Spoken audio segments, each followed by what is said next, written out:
आज दिनांक 18 जुलै. आजच्या प्रवचनाचा विषय साक्षीत्वाने राहणाऱ्याला दुःखाची बाधा नाही.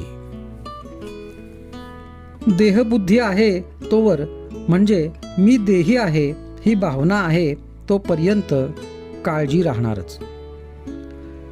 काळजी मनातून असते. जोवर संशय फिटत नाही, परमेश्वराचा आधार वाटत नाही, तोवर काळजीही मनाला सोडित नाही. कुंडलीतल्या ग्रहांच्या अधिकाराची मर्यादा देहापर्यंतच आहे. पैसा किती मिळेल हे त्यावरून सांगता येईल. भगवंताकडे किती कल आहे हे सांगता येईल, पण भगवंताची प्राप्ती होईल की नाही हे सांगता येणार नाही. मनुष्य जन्म येऊनही भगवंताची प्राप्ती नाही झाली तर जीवाचे फार नुकसान आहे. भगवंताच्या प्राप्तीची मनापासून तळमळ लागायला पाहिजे. एकदा का अशी तळमळ लागली की मनुष्य वेडा बनतो आणि कोणी संत भेटला की निवांत होतो. संत आपल्यावर येणारी संकटे नाहीशी करीत नाहीत, तर त्या संकटांची भीती नाहीशी करतात. संकटापेक्षा संकटाची भीतीच आपल्याला फार घाबरवून सोडते. आपल्याला जे कळले ते लोकांना कळून लोक सुखी होऊ द्या, हा संतांचा एकच हेतू असतो. संत विषयावर मालकी गाजवितात.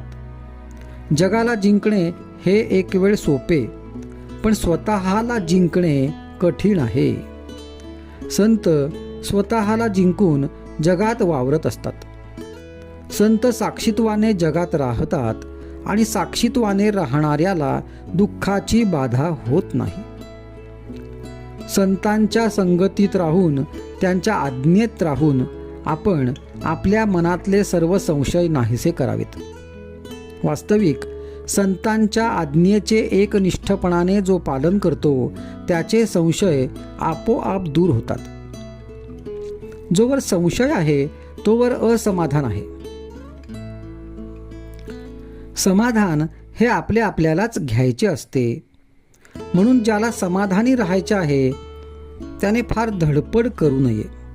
जशी स्थिती येईल त्या स्थितीत समाधानात राहावे. कचेरीचे विचार आपल्याबरोबर घरी आणू नयेत, ते तिथेच ठेवावेत. घरातले वातावरण शुद्ध आणि निसंशयाचे असावे. भोळेपण एक प्रकारे चांगले, ती भाग्याची गोष्ट आहे. जो योग भ्रष्ट असतो त्याच्या अंगी भोळेपण असते, जसे कल्याण स्वामींच्या अंगी होते.